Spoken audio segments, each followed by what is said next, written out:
All right, we're going to talk about First of all, what is a Makerspace? All right, so Makerspace, also known as a Hackerspace. There's lots of other names for it too. Or a dojo. I've seen Hacker Dojo down in Santa Clara.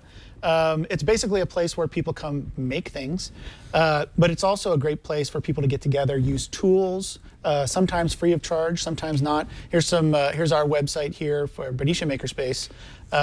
So you're basically getting two things. You're getting three things. You're getting a clubhouse. Yep, basically. You're getting instruction. And you're getting access to tools that you couldn't afford to have at home. Yeah, a lot of the tools that we have in the Makerspace are, like big lathes, big CNC machines, hydraulic presses, which are really popular now apparently on YouTube. But you can't get access to those things. You can't even rent those things usually for the amount of money that it takes to buy a month's membership, certainly at our Makerspace. So the first thing that now comes to mind is the liability issue. I mean, these are scary tools. People could hurt themselves badly. Right, and you do have to cover yourself for that. So you get liability insurance? Liability insurance, big time. Also, everybody, even though everyone says it doesn't hold up in a court of law, we do make everyone sign a waiver. A waiver, a very detailed legal waiver, as well as agreements on how they will and won't use the tools. Okay. So that's part of the membership. That's a good idea, even if it's not legal. Right. It kind of focuses them. It gets the mindset on the of, hey, this could be dangerous. I need to maybe take a second thought about doing something on these machines before I actually, Are you a nonprofit? Dangle my tie over the lathe. Yeah. Yeah. Well, and then you probably have to have 24, supervision for every hour that you're open. You don't really. So the way we handle that is that like I said, every Makerspace is different. What we do though is we say, as part of your membership agreement, you can't use any tools you don't know how to use. Okay. And if you want to know how to use a tool, there's a mailing list. You just put a question out there. Can someone show me how to use the lathe? I need a mentor. I need a mentor, somebody to come in and help me out. Right. And we also offer beginner classes, which also accomplish the same task. So we offer beginner classes in welding, metal shop, wood shop, 3D printing, CAD/CAM design, things like that, to get people started. If somebody wants to do this, is there like a template? Look there's a TWiT, you're making the TWiT logo. Oh yeah, actually that's one of the things I brought in. So that's our you're burning our little laser etcher, and I actually brought that with me. We were just doing that yesterday. Cool. Anthony came out and took some video of it. So should people be scared off by this liability thing? No, not at all. Not at all. Are there templates online? Is there documents? There are. Legal documents? Absolutely. If you go to spaces.makerspace, I believe it's org or .com, you can actually download a Makerspace playbook.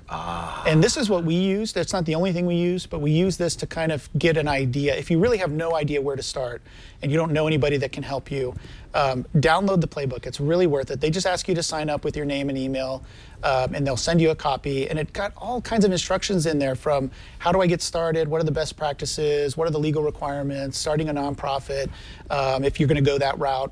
So you don't have to be a nonprofit. You don't have to be a nonprofit. So I mean, if you look at Tech Shop, for example, they make money. They make money. They're a for-profit organization. Fab Labs are typically for-profit. So you don't have to be nonprofit. We wanted to go nonprofit because we felt this was a service to the community, right? It's something that we're opening up, and we want people to be able to donate. And encourage them to donate to get the tax deduction. So in the U.S. you can do that. So we've had a lot of stuff donated. We've got a pile of stuff. I don't know if Anthony got it. Hopefully he didn't, because it's a mess. But we've just got a pile of stuff sitting around that needs to be sorted, from people donating computers. We got. Oh, but this is a geek dream. Oh, it is. All those cabinets are filled with things that we've taken apart, and now our makers can reuse them. So we've got gears, we've got motors, we've got all kinds of stuff. We also stock some things like Arduinos and Raspberry Pis, and we basically sell those, or we offer those to our members for an additional donation, I should say. One of the keys, I think, to making this successful, as a lot of things like this, is getting an engaged community of users.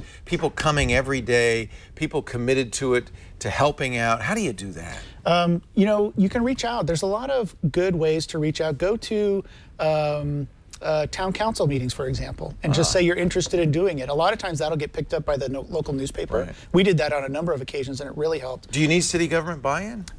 You don't necessarily, but it helps. We've had a lot of help from our local government in trying to find a place. They were able to get us some recommendations or some local listings that we wouldn't have had access to otherwise, of buildings for rent, for example. We actually got our very first funding from one of the city commissions who had some money, and they wanted to do some specific things around sustainability, and we stepped up to the plate and wrote a grant for them and said, we'll do these things.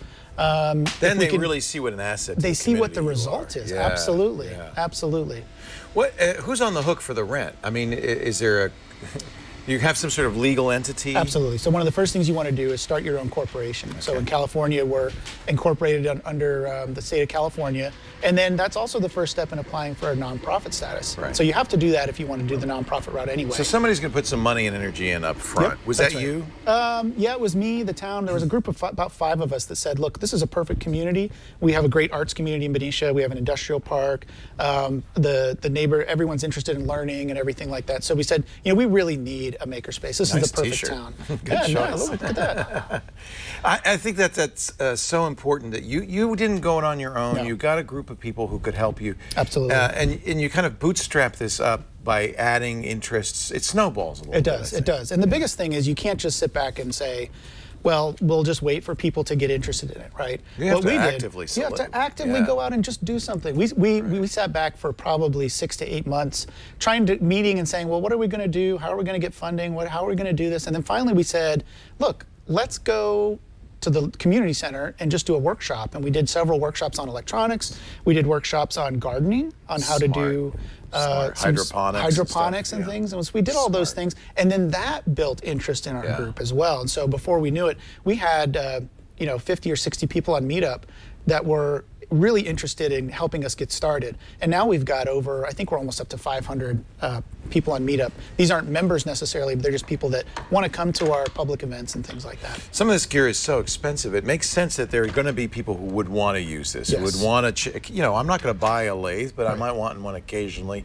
A CNC milling machine, same thing. That's right. So it's a question of getting word out, having people discover it. I think they'll start using it as soon as they know it's there. Absolutely. And we survey our users and our members especially to see what they're interested in getting. You know, what are we missing that we want? Stuff? So there's lots of ways. If you check, obviously Craigslist and places like that, those are the obvious ones. But if you also check, this is where your local government, again, can come into play. If you have an economic development board that knows that there's a company going out of business, you may be able to purchase their equipment that they would otherwise just send to a surplus equipment vendor. And that's what we did. We found a local company, or semi-local, that was basically getting rid of all this equipment, the welders, the hydraulic press, some of the other stuff. And we said, if we pay you the same amount of money that you were going to give this to the surplus vendor for, will you let us have it? And they said, yeah, but you got to come pick it up. So we said, okay. Wow. They could have donated it, but they were in a situation where they didn't need the tax write-off. Right. But we basically got all of this equipment for pennies on the dollar. This would be some sort of critical mass. You have to have a certain amount of equipment to get people interested. You do, and you can start with those things that people are most interested in. Obviously, 3D printers. 3D printers. Everyone wants to use 3D printers. And these are, like a lot of these parts are 3D printed, right? That's right, yep. Those are actually parts to our laser maze that we 3D printed. Cool. This is the mirror. That's the mirror. Yeah. And we needed a gimbal system, and so a couple of our members said, I bet we can design that. Oh, and so one guy designed this little tongue and groove mount here, so you can actually take that out. You can mount this part on a stable structure, and then you can take the mirror in and out, or replace it with another component. And then somebody else built this little gimbal system and a way to frame it and everything. And it was really ingenious. What fun! Yep. Oh, there's our laser maze sign. What else is popular? So 3D printers. That's a great way to start. And the good news is those can be inexpensive. They can be. At least when you get going. What's that? So this is part of our laser maze. I think this is what this is. Okay, that's smoke. Yep. Okay. So there we go. So look at that. Typically, we actually built an 8-foot by 16-foot enclosure, and this is an exhibit that we bring out to our local mini maker fair, but we have also done it for grad night at the local high school. So this thing is set up in a huge room, and you actually have to crawl through the lasers without tripping them. Like Tom Cruise. Like Tom Cruise. Oh, that's fun. And it's timed. So the clock starts counting as soon as it says go, and if you break a laser, you lose a certain amount of time, or adds a certain amount of time to your overall this would be great for a senior class party. That's exactly what we used it for. Yeah. The seniors loved it. They were challenging their friends and going together, of course. That was really popular. And this is, but it serves the community, but also raises awareness. Then there's some parents that are going to know, oh, this exists. Yep. I think this is the kind of thing you have to constantly kind of be promoting and getting going. And it can be a great, I mean, for anyone thinking about doing this, go to your local economic development board and tell them about the potential benefits that it brings to the city or town, because new ideas are being formed in our makerspace all the time, and these are potential new businesses. And it may take a little while of preaching about it to get them to really buy off on that idea, but you can find plenty of examples online of people that have taken something to a Kickstarter that started in a makerspace. Right. I see you were cutting up rebar. Is that how you made this geodesic? So I did not do this. This is one of our board members. Oh, he's right back there, actually. Hey, Jim. Hey, Jim. Nice. Jim's here. So this is actually Jim's project.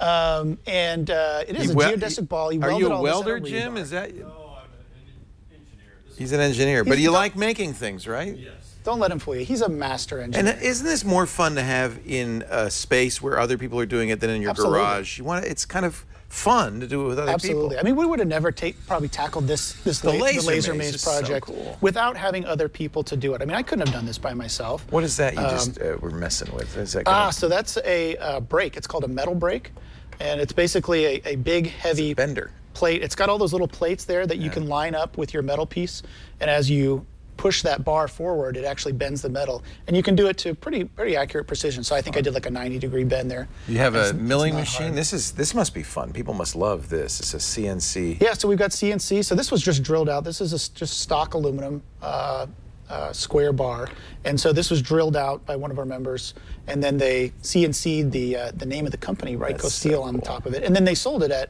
Benicia Mini Maker Fair. Wow. And donated the profits to the Makerspace. So it was really nice of them. What's the website? Website is beniciamakerspace.org. But like I said before, if you want to learn about how to do it yourself, go to spaces.makerspaces.org and download that playbook. It's critically important. How old is the Benicia Makerspace? So we've actually been working on this for about 3 years now, but our physical space, really only opened about a year ago. We just had our 1-year anniversary. I mean, this is an amazing space. And how many members do you have? So right now we're up to a little over 50 members. We're looking to grow that to about 100. So the outreach continues to be a big Absolutely. part of And as people discover it, then they go back and tell their friends, hey, this is great. I took this welding class. Wow. It was awesome. Did you see that? Made in the German Democratic Republic. Holy cow. That was from East Germany. This is an older CNC machine. Yeah, it's not no one kidding. of the newer ones, but it's that's awesome. It's very reliable. Ozzy made it. Oh, surprise, surprise. Germans make great stuff. Yeah. And see, even the CNC machine, somebody donated the spindle for it. So we were able to put that on there. A lot of the stuff, like that drill press right there, we found basically in the back of a shop. It was sitting outside. It was all rusted, and one of our board members said, hey, I'll go work on this. I'll clean it up and paint it, and now it's beautiful, and it works great. What a great hobby. So again, you can find this type of equipment if you just look around a little bit and start asking questions in your neighborhood. Yeah. Very cool. BeniciaMakerspace.org? .org. Aaron Newcomb, you know, we talk about this all the time. You always bring projects by. I'm really glad we could talk a little bit about how to do it. I would love to see people doing this. Every community. You should do it in Fort Thomas, Fort Kentucky? Thomas, absolutely. They have one in Cincinnati, You should get going. There's all across the river you can do it. That's really, really cool stuff. Very, very neat.